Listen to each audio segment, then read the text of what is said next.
Okay, good afternoon, everyone. For the record, Delegate Brooks, if you can just give just a couple seconds, it okay, takes a second. sure. Okay, you should be good, sir. All righty, thanks. Good afternoon, everyone. For the record, I'm Delegate Ben Brooks, and I want to welcome everyone to the Public Utilities Subcommittee. We have 8 bills before us today. 5 from Renewable Energy Portfolio Standards, 1 from Other Energy, and 2 from Utility Regulations.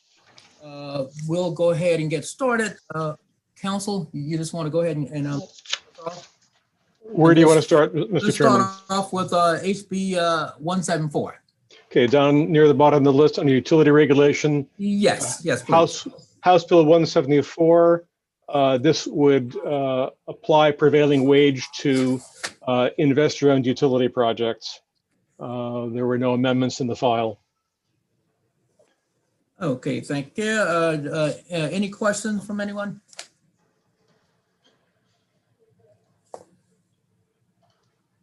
Okay, the chair recognizes Delegate Chakunian. I would move favorable. Thank you. Can we get a second on that? Second. Okay, it's been moved and seconded for favorable on HB 174. All those in favor signify by saying aye. Aye. Aye. And opposed? Nay. Okay. All righty, the ayes have it, so that motion is carried. Council, let's go with HB 890 now, if you will. Okay, House Bill 890, which is this is the stride bill. The bill as introduced does 2 things. It increases the monthly allowable surcharge from $2 to be $2.50. The other half of the bill essentially allows the stride projects and charges to be dealt with in a multi-year rate plan system. The amendment from Delegate Davis strikes the increase in the $2 fee to keep it at $2 rather than raising it to $2.50, and otherwise leaves the bill unchanged. Okay. All right. Okay. Are there any questions? No. Okay. On the amendment, Move the amendment. can I get a second? Second. Okay, it has been moved and properly second for favorable on the amendment. All those in favor signify by saying aye. Aye. Any opposed? Nay for the record on the bill. Mm-hmm. Oh, this is the amendment right now. That was on the amendment. Oh, This is the amendment. yes, on the amendment. Okay. Okay. Move Aye. the bill as amended. Okay, it's been moved and properly second. Move the bill as amended. Discussion. All in favor signify by saying aye. Aye. Any opposed? One opposition. Mhm. Two opposition. Okay, Oh. 2 oppositions. Right. All right. The motion carries. Okay. Hey, All right. Chairman, Yes. I'm sorry, I'm having a little trouble hearing you. Maybe you're Oh. going fast. I don't know. Okay, I'll tell you what I'll do. I'll slow up. I'll slow There, up there and we I'll go. speak slower as well. How's that? Because I think I was, in subcommittee, you don't get another bite at the apple. The card laid is a card played. Okay. But thank you. Sure. All right. Just so I'm clear, members. So for 890, it was all but 2 in favor, and for 174, was that all but 1 or all but 2 in favor? Who was opposed to the prevailing wage bill? I believe that was Delegate Pippi. Delegate Pippy, sorry. Okay, Was anyone else No. opposed to prevailing wage? Yeah, I'm opposed to the prevailing wage bill. that's what I Okay, thought. there too. Okay. All right. Okay. Okay. Next bill, sir. All righty. Council, let's go with HB 332.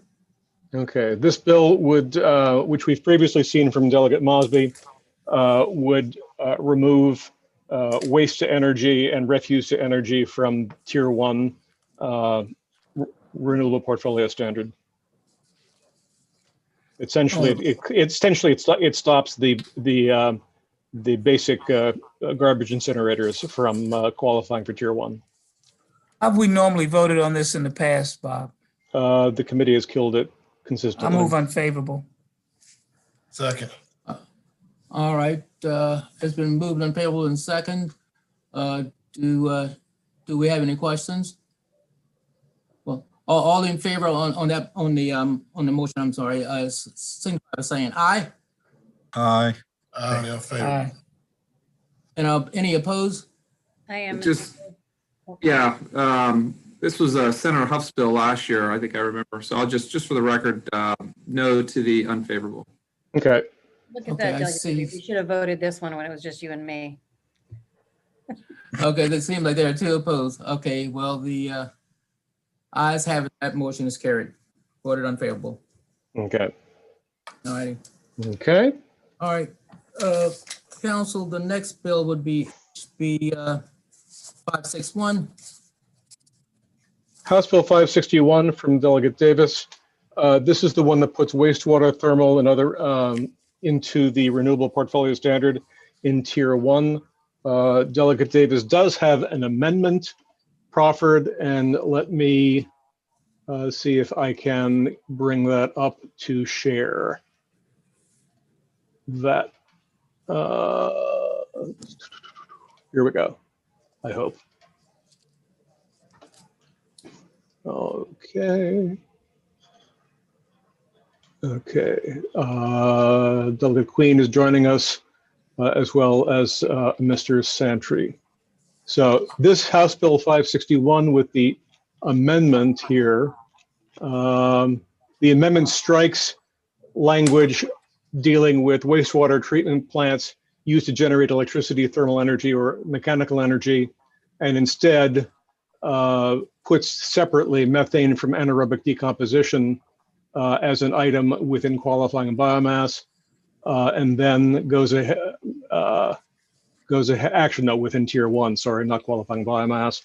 And then in the provision where we actually have the application, provides energy from a tier 1 source under 13, which is the raw or treated wastewater for thermal and mechanical energy, is eligible for inclusion in meeting the RPS only if the source is either located in Maryland or is in a jurisdiction that includes that energy source and use of energy in meeting that jurisdiction's RPS.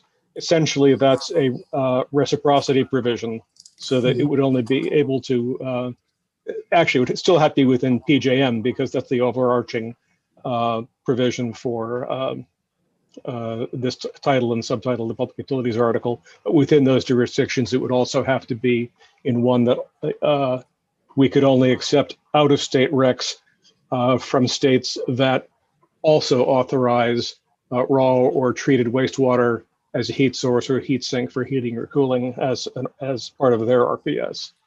Bob, I think I submitted the wrong amendments. The ones I got aren't back from the amendment office, so we're gonna need to hold this one. Okay, so what we can do is hold this and have an additional amendment Please. looking forward. Okay, I know there are a number of the participants in the meeting today who were interested in talking about various aspects of that, but I don't know if you want any additional discussion before that gets held, but. Well, yeah, while we're here, well, it's up to the chairman, actually. Yes, if we, I think I saw Delegate Charkoudian's hand up, but if we're gonna hold it, Delegate Charkoudian, did you all still wanna have, you had some questions about the bill? No, if we're gonna hold it, we'll take a Yeah, we're look. gonna hold it, right, okay. So yeah, we'll just move forward until we get the amendment. Okay. Okay. The next All right. bill, the next bill would be HB 682. Council. Okay, HB 682, there's been a fair bit of interest in this. I know that we have James McKittrick from DNR here who's involved with some amendments that we have that were proffered, I think originally by Delegate Buckle has amendments that came into the packet that were sent out as a packet. Let me see. How do you want to handle this? Okay. Do you want, Mr. McKittrick would be able to talk to some of that, I think? Yes, that would be fine. Mr. McKittrick? Thank you very much, Mr. Chairman, members of the subcommittee. I believe you have two amendments in front of you. One is being proffered up related to definitional changes to qualifying biomass throughout the RPS statute.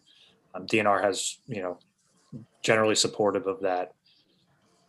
We don't see any issue with updating the definitions in there to reflect what's actually being used as qualifying biomass. I'm not sure, Bob, if I can speak to MEA's amendment.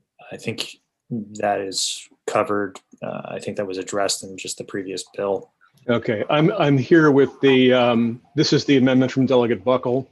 So I should be sharing a screen if that would be helpful to everybody. I can see it from here. Okay, good. Mhm. So amendment number 1 is technical. Amendment number 2 redoes the definition of the waste material, segregated waste material that is part of the qualifying biomass. It strikes brush and yard waste and instead provides for silvicultural, meaning forestry products, as defined in the natural resources article, as well as natural wood waste as defined by regulation. This is the public utilities article. I presume the PSC would be the ones who are actually doing the regulating. And that's the amendment, actually. Essentially, this strikes the bill and replaces it with this provision right here. Mhm. Okay. All right. Council, did we get any unfavorables on this bill? This was largely unfavorable, yes, from a number of people within the environmental community. I believe a number of them are here to testify or actually provide additional comments. That would be, for example, from CBF, Ms. Clark is here, and there may be some others as well. Okay. All right. Well, let's start off. We'll start off with a question from Delegate Tricodian. Thank you, Mr. Chair. Yeah, it's more of a broad comment. I haven't fully wrapped my head around what this amendment does, how much it takes out of the bill and adds this broader definition. But I just wanted to share some perspective. I want to start by thanking, I've been very interested in this bill. I've spoken a lot to the forestry folks. I've spoken a lot to advocates in my own community for this approach. And I've also spoken a lot to the opponents, League of Conservation Voters and Sierra Club and Chesapeake Bay Foundation. And my own conclusion, and I've also read a lot of the scientific studies that were sent to us, and I feel really grateful for all the advocates sending sort of all of that. And my conclusion, I'll be brief on this, but I'm happy to go into more detail about why I think this. My conclusion is that it is possible for thermal biomass to be net zero or very close to net zero on a life cycle of carbon, but that only happens in very specific circumstances. And I have not been convinced that the circumstances that we have within the RPS would guarantee those circumstances. I've been told the market would guarantee those circumstances, but I feel like it's dangerous to move in this direction right now without those guarantees.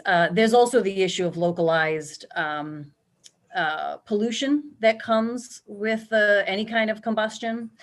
And I have to say that I do think there's a really important role for biomass in our transition off of fossil fuels.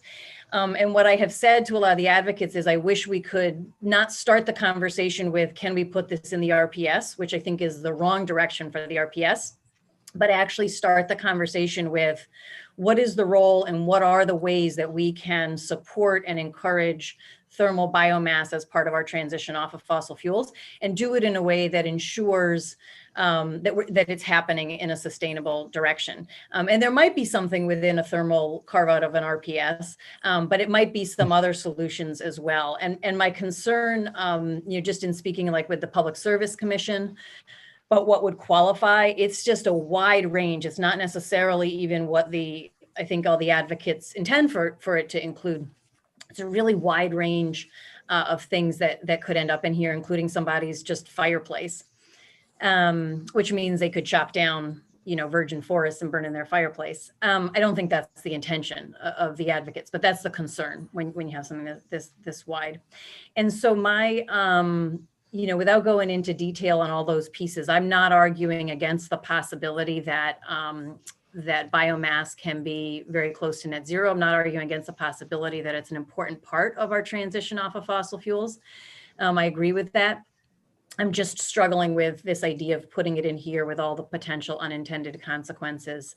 And so my request would be that we, and I would love to be part of a study to figure out how we grow this as an industry in the state, how we grow this approach, but not necessarily within our RPS.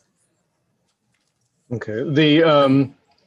Just to clarify, the bill as introduced and even with the amendment would originally came in dealing specifically with the fuel source for a thermal biomass system, which is actually an anaerobic digester. And so the bill sought to have something where you could have more than 50% or more of the feedstock be either animal manure or qualifying biomass, rather than having it have to be primarily manure and then something less for something else. So the bill as it came in was meant to deal specifically with an anaerobic digester, which is cooked using this as a fuel. And the amendment talks about qualifying biomass and changing the definition of qualifying biomass so that it also more specifically deals with the kinds of forest trimmings and mill residue that are under the existing RPS. Okay. Council, you said there was someone else from DNR, James McKittrick is here. DNR. Okay. And I believe also we've got 3 members who have their hands up. Okay. Is that an opportunity for me to jump in? Yeah, let's go right ahead, and then I'll go back to. Thank you very much, Mr. Chairman. I have with me, I have a gentleman, Dan Wilson, with the biomass thermal energy. Excuse me. Sorry, Dan, I'm butchering your acronym. The DTEC. He's also logged in. Yeah. Yeah, and then we have John Ackerley with the Alliance and Green Heat, who I think can address some of the comments from the delegate. So I think if we can have maybe John or Dan be able to jump in there and address that. Yeah, this is Dan. I can go first, and then if the other delegates want to speak up first, we could, if that has their hands raised, we could do that, but just let me know. I think generally the reason that this would be, the RPS is a good opportunity to address pushing forward thermal biomass, like the delegate was saying. She would support it under the right circumstances. I think the reason the RPS is actually a good tool for that is there's some really good examples in the Northeast of New Hampshire, Massachusetts, Maine, Vermont, Connecticut's now considering this as well as a tool to address the thermal energy uses in their state. So my company does energy efficiency and renewable energy system design, and we're really working now on what we call decarbonizing people's facilities. And if you look at their thermal energy use, almost all of that is fossil fuel like natural gas, propane, fuel oil, the vast majority of that. And we target things like heat pumps, geothermal systems, energy efficiency measures to really drive down their energy use. But there are tons of places where the temperatures aren't good for those other technologies, and we have to have some kind of opportunity to replace these fossil fuels if we're going to address our carbon needs. And so the wood energy systems are one of those tools that we use to really help companies address that.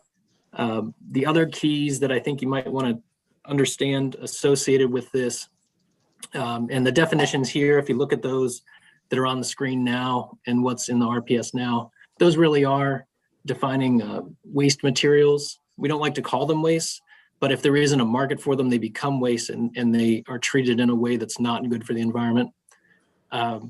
So I would say that the RPS has been demonstrated in other states to be a good vehicle to try and address this thermal side of things. And they've included things like geothermal, which is in Maryland already, and wood energy as qualifying systems for that thermal energy. So if I may jump in and just follow up on Dan really quick. Clearly the RPS is the tool for incentivizing the replacement of the alternatives and drawdown of fossil fuels in the state of Maryland. I'd also say that, I don't want to speak for the bill's sponsor, but, as being one of the primary advocates on this, we certainly don't have any opposition to conforming the bill to meet any of the concerns from the PSC. As it relates to having too broad of a definition. But having this bill actually reflect the technologies we're talking about in terms of its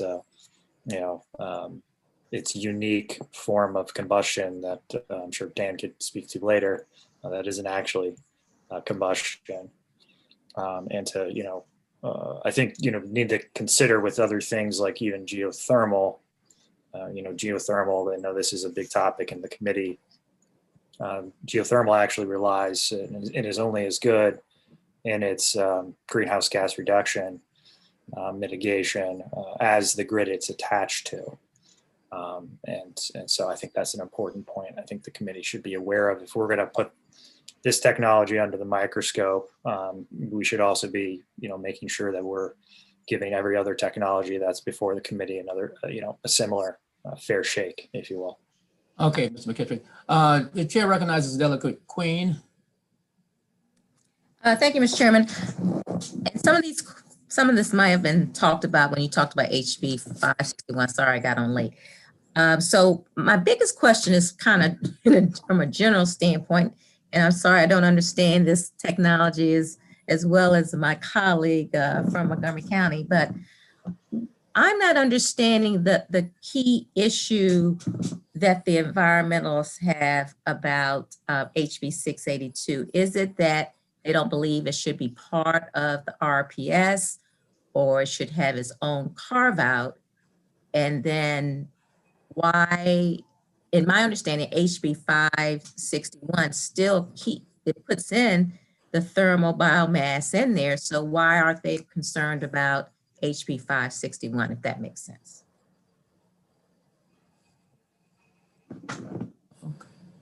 Maybe that didn't make sense. Okay. Can someone from the environmental side talk to me? Is anyone from the Sierra Club, Chesapeake, or are they here at all? Some of them are, yes. Robin Clark with Chesapeake Bay Foundation. Mm-hmm. Can you hear me? Barely. If you could speak up a little. Well. Yeah. Okay. I'll try to speak up. So I'd outline three main points, Delegate. Thank you for the question, first of all. Thermal biomass systems are currently allowed in a limited way, right, with discrete categories. Qualifying biomass is one, but the systems would be primarily using as fuel substances that are creating issues for us, substances that are polluting. Poultry litter that's creating major source of phosphorus pollution into the bay could be used as fuel. Food waste that's creating major methane emissions out of our landfills could be used as fuel. So I think that the vision of the General Assembly in crafting these definitions of what could be used as thermal biomass now was really looking to try to help and reduce pollution. Now, what we're looking at here today, as far as I understand it, and I did only receive the amendments recently, but I believe what we're looking at is trying to expand the use of those thermal biomass systems with a new fuel source.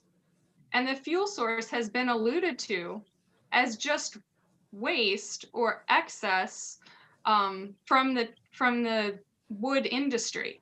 But that is not what I'm reading in these amendments. The definition that's stated in the amendment here of silviculture products, according to 5-101 of the Natural Resources article, is timber, timber products, and any other forest material, such as lumber, poles, pulpwood, firewood, and pine straw. That to me does not indicate that you're just trying to use waste products. The other issue that we have is that this technology, while still emerging, and while we're interested in seeing it continue to emerge such that this is not the case, so far, I believe, we don't have a system that's zero emissions. So that means we'd be burning stuff, thermal biomass, for heat, and we'd be emitting greenhouse gases, which are already creating problems for us, like climate change, and like increasing the load of nitrogen that we have to clean up out of the bay.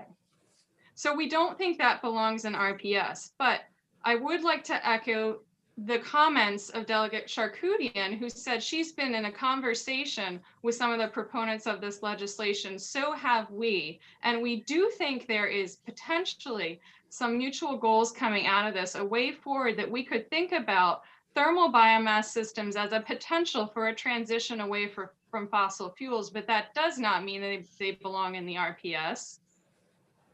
And if there are other incentives out there, I guess the third concern that I'd state is if we're really using lumber in these systems, we could be losing more forests. And our forests were critical in the state's ability to meet its 25% greenhouse gas reduction goal by 2020. They made the difference between us meeting that goal and missing that goal. And yet we're losing 3,000 acres of forest every year. That's like the net amount that we're losing. That's 500,000 trees a year. So we don't really want to see a new system come into the RPS that could cut down our trees, create greenhouse gas emissions, and not really solve any problems as far as pollution is concerned in the way that removing poultry litter or food scraps might. Okay, all right, thank you, Ms. Clark. The chair recognizes Delegate Mons.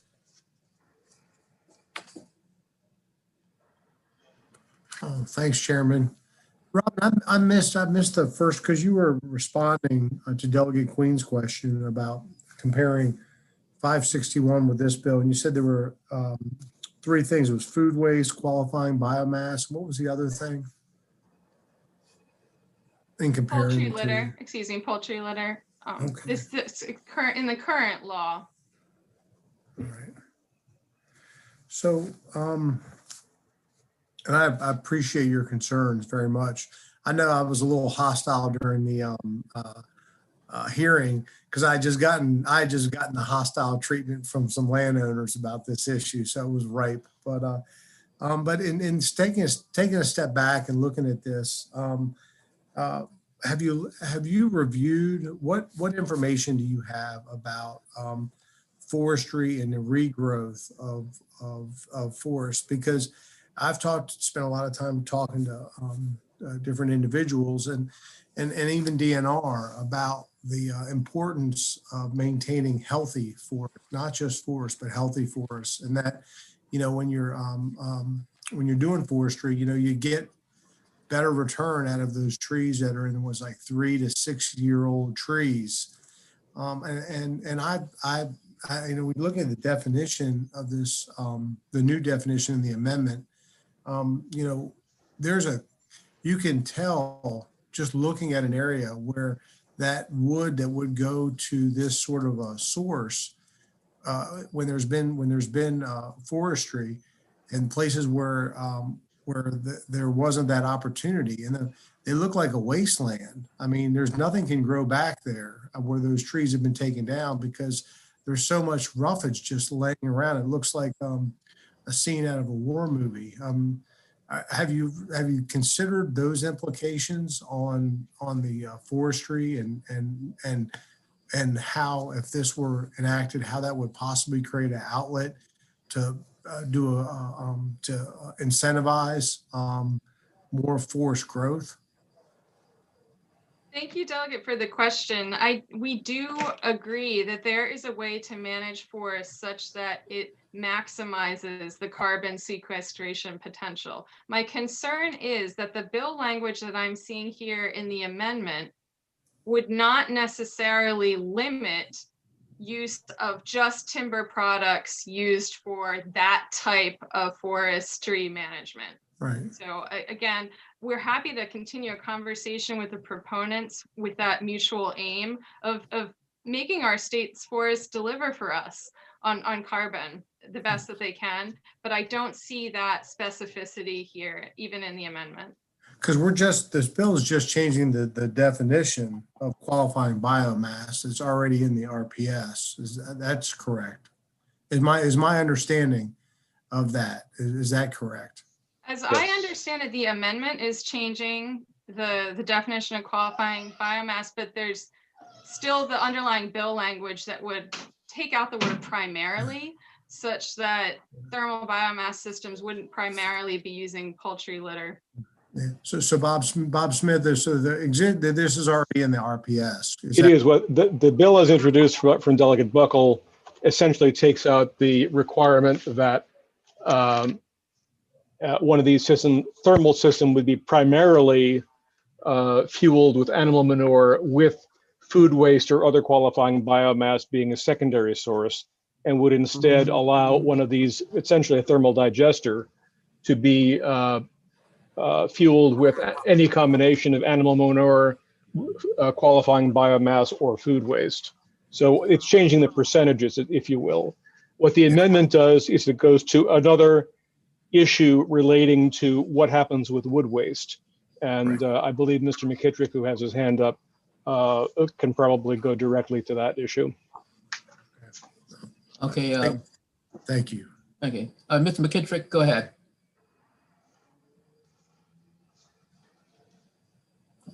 Muted. Apologize about that. I was unmuted. All right.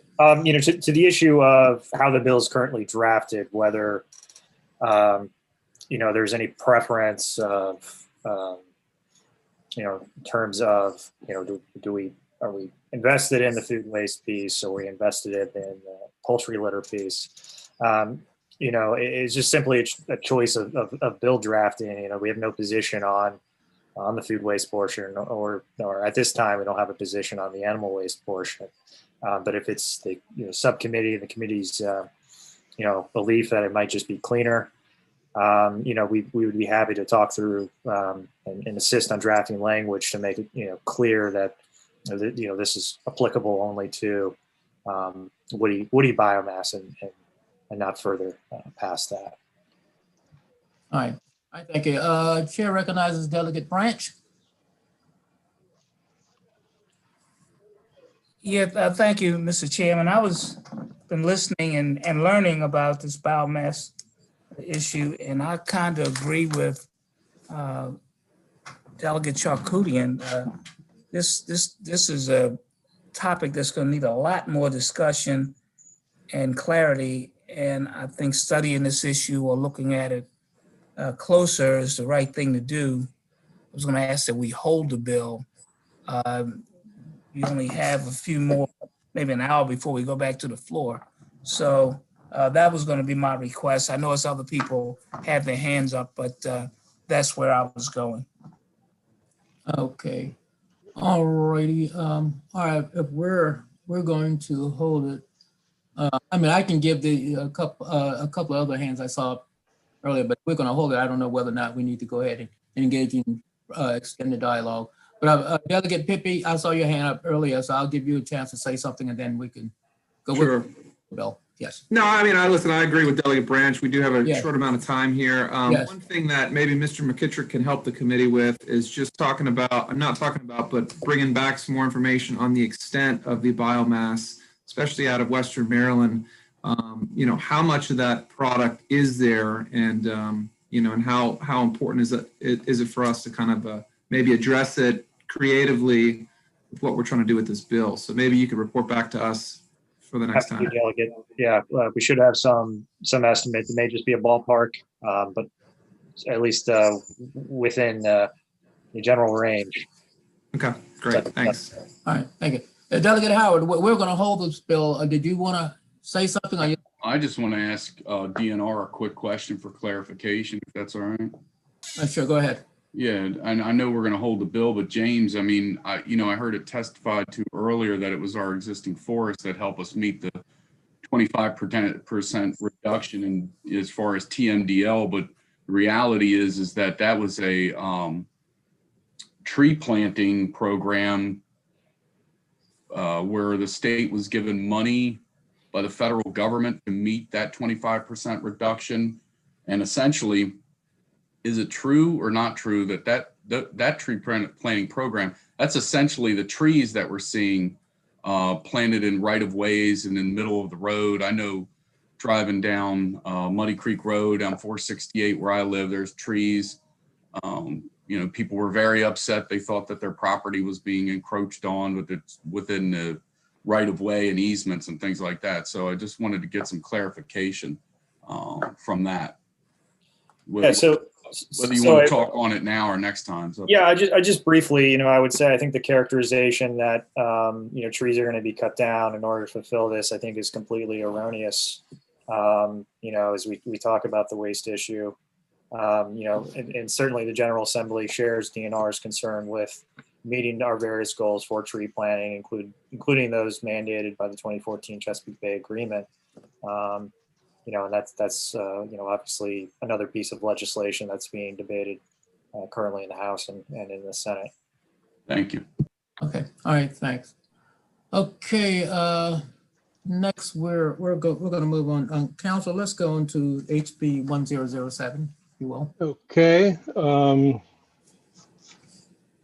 Just a minute, sir. Okay.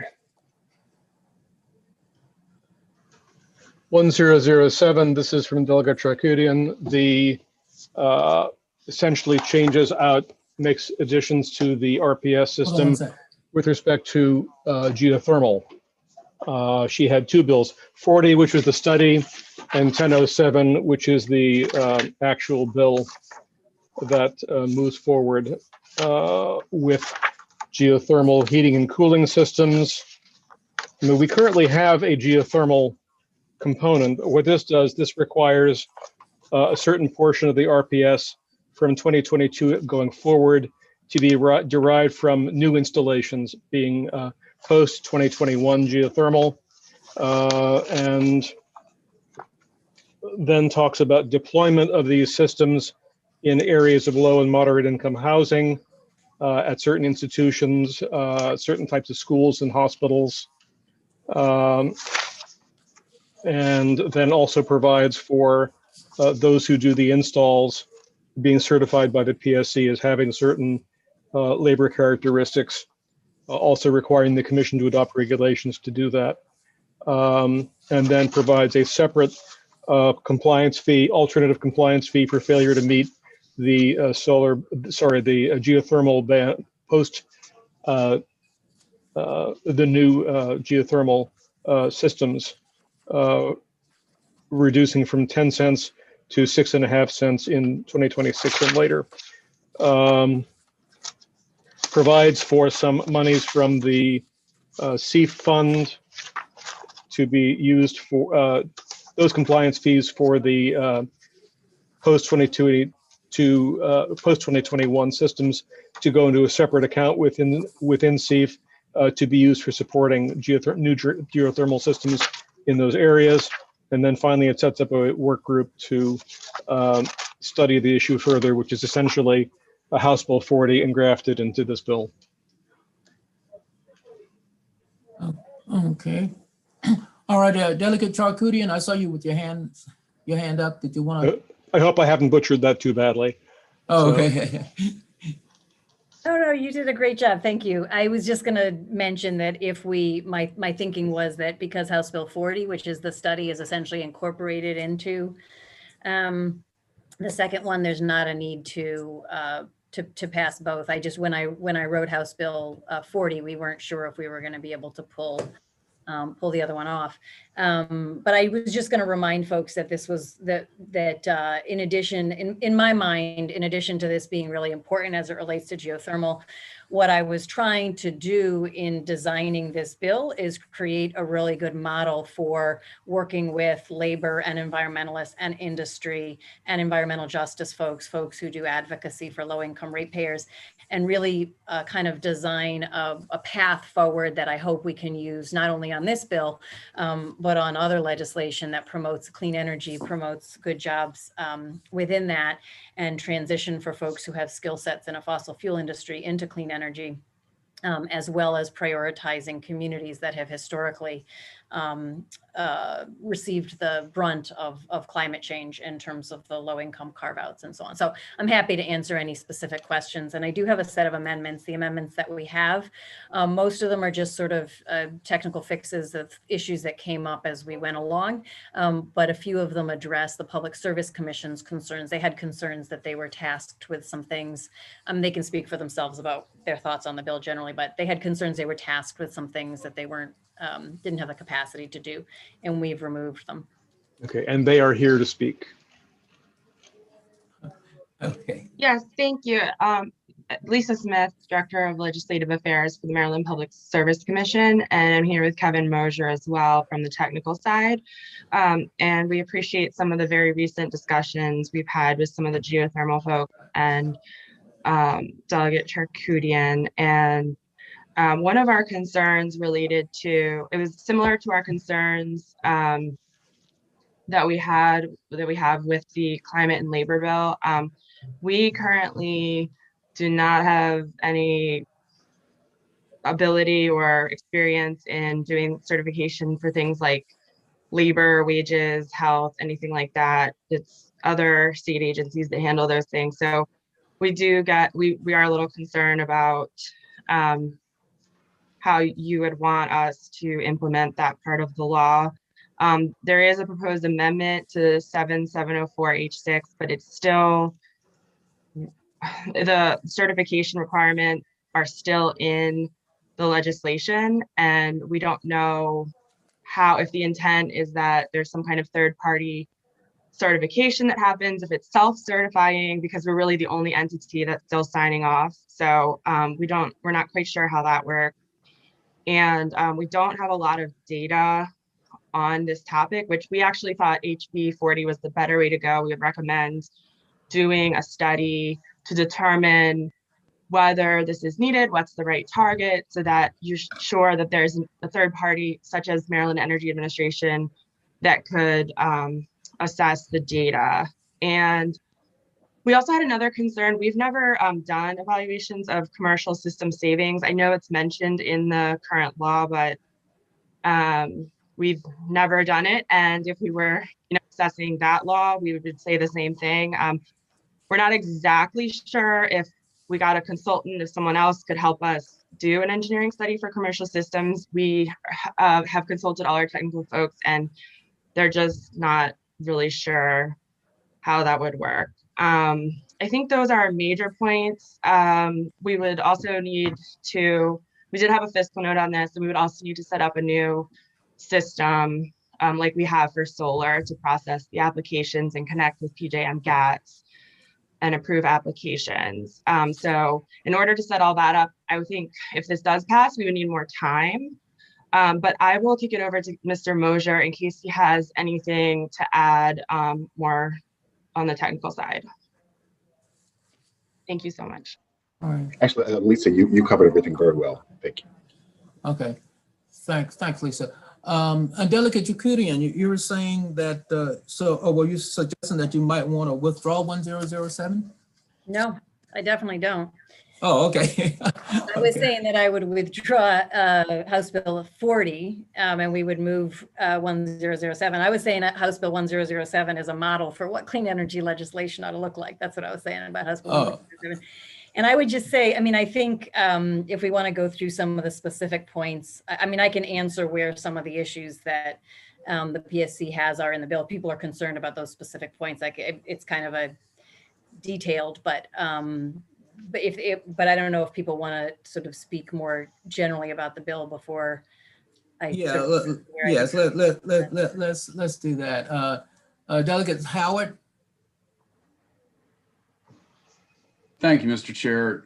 Delegate Charkoudian, in this bill, is it your intent that, because I see several what appears to be almost like means testing in the bill, and what I mean by that is it talks about income, it talks about area service, lower moderate income housing, at least 25% of the required percentage of the renewable portfolio, single or multifamily housing units, institutions that primarily serve low income, schools for the majority, hospitals, and then other institutions. I'm not sure what that means, but so is this like a sort of a checklist as far as means testing and qualification, or? Yeah, let me explain what we're trying to do there. And I will say, you know, kind of to my point, not to continue to toot my horn about how great this bill is, but on this issue of like really trying to look at how do we address multiple challenges with climate at the same time. What I'm trying to do is, like, one of the issues that's come up that we've discussed, and I think you've raised and others have raised, is when we put into practice, like, let's move this clean energy forward. Do we move it forward in a way that really helps low-income people as well, directly, in addition to the broader climate benefits that everybody gets from it? Or are we sometimes moving it forward and higher income folks have access to it and lower income folks don't? That's a legitimate question that I think we have to ask, and we have asked, about our clean energy policies. And so what I tried to do in this is say, as we grow the geothermal industry, we are going to carve out 25% of the RECs that will go into it. So we're going to incentivize all the businesses, and Adam Santry is here from Geothermal Association, can speak to this. We're going to incentivize them essentially to make sure they're doing outreach and connection within low-income communities. Because the thing about geothermal, again, because it's a non-combustion technology, it not only does it lower the heating and cooling prices for people whose homes it's going to heat and cool. Not only is it clean energy for the planet, but it also improves the indoor air quality. So when you have something that's going to improve indoor air quality, and we're going to essentially incentivize it as a state, we want to look and say, we want to make sure that improvement, we want to make sure it's happening in low-income communities, not just hope that it does. And so that list basically says any potential building. So if there's a community center in a low-income community, for example, that wanted to apply for the RECs under the low-income REC portion, we believe there's a benefit to that community center getting that geothermal. It'll lower their heating and cooling costs, but also it'll improve their indoor air quality in a low-income area serving primarily low-income individuals. So that was the idea behind that section, is that we're making sure that the broader benefits that we have are, at least a portion of them are going directly to low-income people. Okay, but my question was really pretty direct in that, is this a checklist as far as qualifications for this? So do buildings, I guess? I mean, sort of, right? So no, I guess what I'm trying to say is that I don't have a hospital in my district. I have some community centers. You have schools. I have some people that might meet the medium, the required income standards. And I'm a little concerned that if this is some sort of, and maybe I'm misinterpreting, and I think maybe I am, quite frankly, is maybe if I'm misinterpreting, I don't want this to be some type of checklist that people have to meet.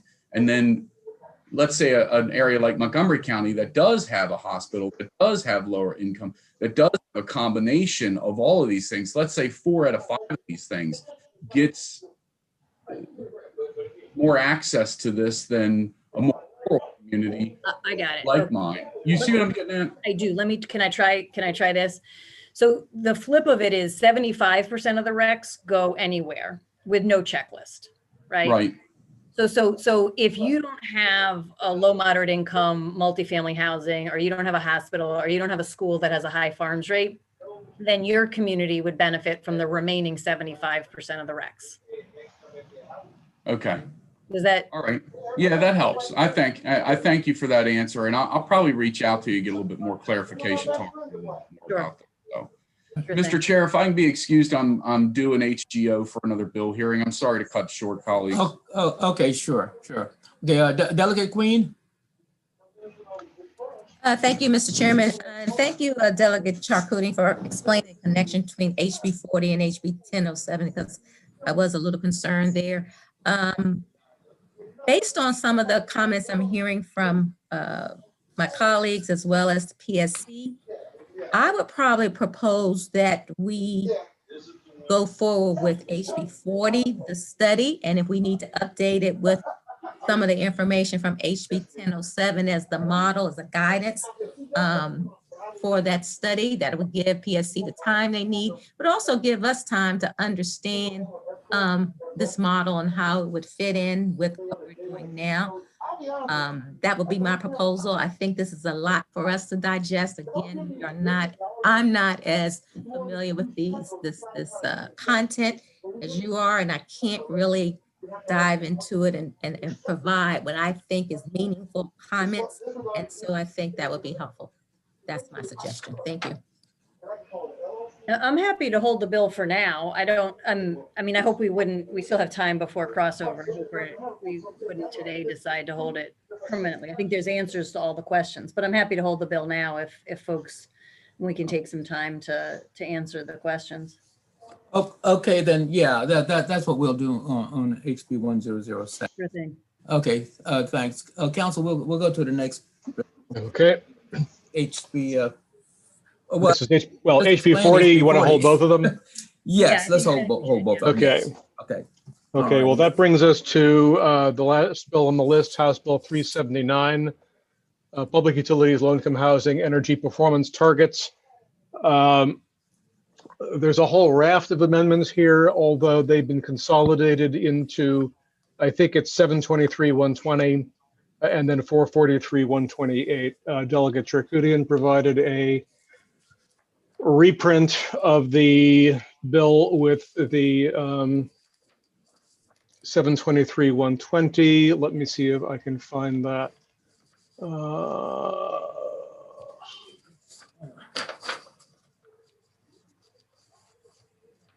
I may just have to, okay, where is that?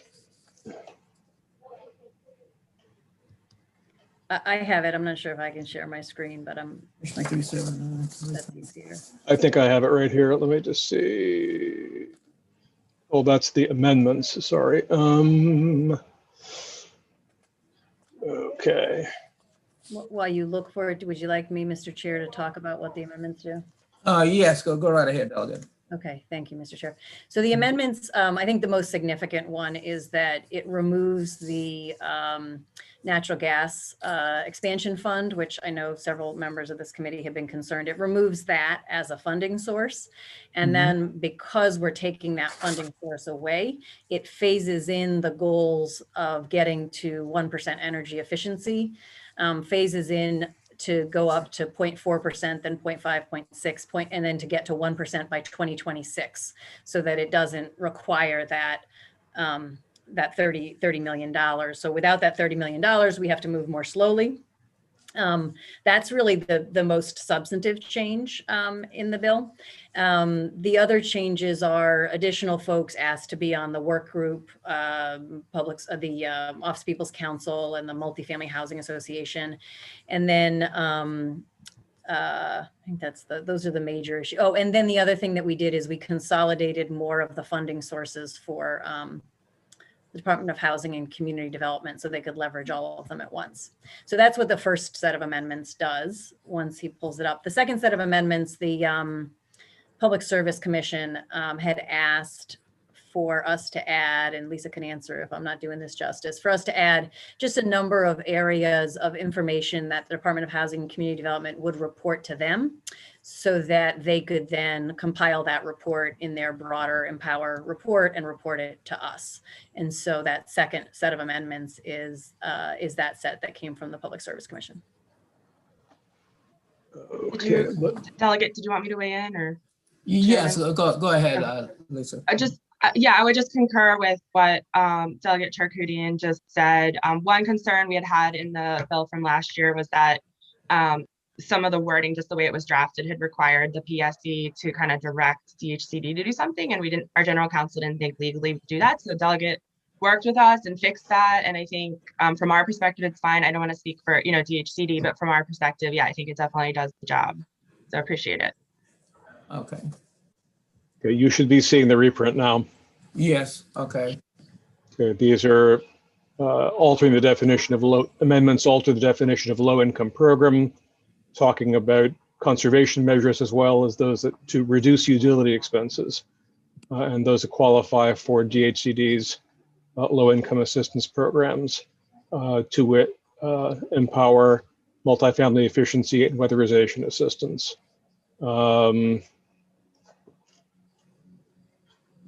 Authorizes DHCD to use savings achieved through appropriate funding sources towards. Hey, Bob, can I ask you just to scroll back real quick? I was trying to look at that right there. Let's see. For the what qualified residential means. Thank you. Okay.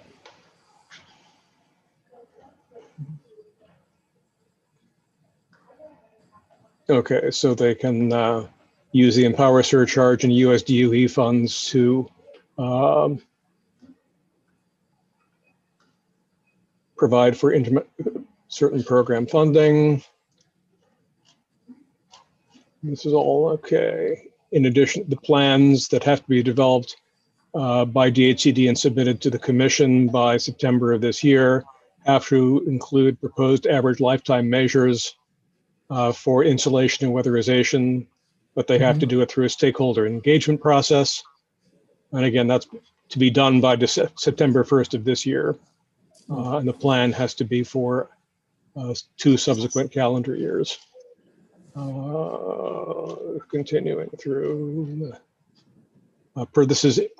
This language here, this intent language is because of the way the Empower Maryland plans are done right now. It needs to be reauthorized in a particular manner, and so it's simply saying if it's extended, we have to. We're hoping for an additional 1% increase to 1% by 2026. This is the alteration of the work group, the task force members rather, adding People's Council, removing Department of Health, adding someone who develops or owns affordable housing.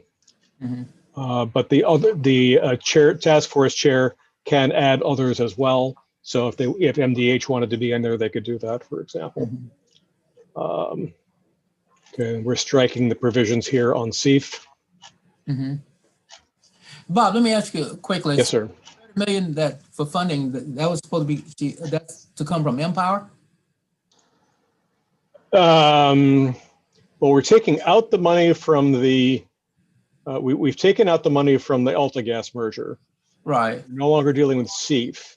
So what we're doing, we're finding money through Empower surcharge and USDOE. So we're essentially adding this as a qualified use, if I understand properly, for the Empower funds. Do I have that right, Lisa or Delegate Tricutian? Can I add, Mr. Chair? Go ahead. Go ahead, Delegate. There's 2 things. It's the Empower. Hi, my name is Kayla. I'm calling from Pro Benefits Plus. I was calling to see if I could speak with Ruth. You need to mute yourself. Move this telephone number. Thank you. So it does, it's the Empower funds, and then it also coordinates the federal funding from LAIB and MIHA and these other U.S. Department of Energy. So it sort of combines the additional Empower funds with federal money for low-income energy efficiency. Okay. Most of which, because it goes to DHCD, those programs end up being in ENT rather than in our committee at this point. Okay.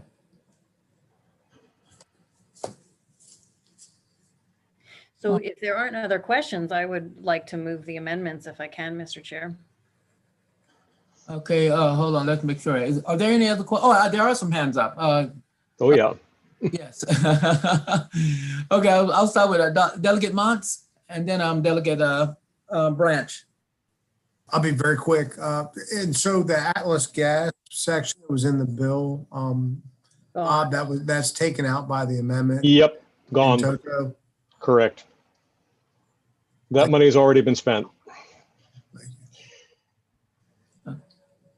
All right, Delegate Branch?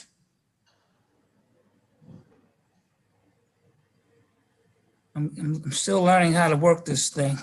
Okay. Yeah, I was, it seems like it's a lot of moving parts here. There's a lot to digest. If we're not rushing things, can we, I don't want to rush things. I want to really get a good understanding of what we're doing here. Is it possible to hold it? Yeah, would you object to that, Delegate Chalkudian? We'd like to hold this until, Yeah, satisfy no, as some of these long as concerns. we're gonna move it before crossover. I guess it would help me to know what the specific questions are. Because it's Well, you just got a lot going on here, and you got like 1, 2, 3, 4. I mean, it's a group of amendments here. there should be just two. Just need to, well, according to what I have here, I just need to slow down a little bit so I can get a good grasp of what we're doing. If you don't mind, If it would help the subcommittee, I could combine the two amendments that are finally proffered and circulate a reprint of that. Yeah. I appreciate that too. That would be advisable, yes. Okay. So let me be clear. So the 6 amendments that are listed on our sheet, there aren't 6, they've been combined into 2? They've been altered and then combined into 2. The one which you have the reprint on screen, and then another small additional amendment from addressing concerns of Public Service Commission. But I can combine those with the larger packet and then send it out a single reprint to the committee. I think that would be helpful because it's very confusing. I would agree. Yeah. Let's hold this bill as well, and then once we get the reprint, then we can come back and make a decision on it. Okay. All right. Okay. Is there anything else for the good of the order, Council? Those are all the bills on the list. Okay. All right. Okay. Oh, all right. With that, that being said, I think we can go ahead and call this meeting. Okay, Delegate Branch, your hand is still up? Yeah. Oh, no. Oh, are there any other questions? Any other hands up? If not, we'll go ahead and say the hearings on these bills have concluded. We'll schedule when we can. A good weekend. Yes. See you soon. Delegate Mons, you had a question? Oh, saying bye-bye. Okay.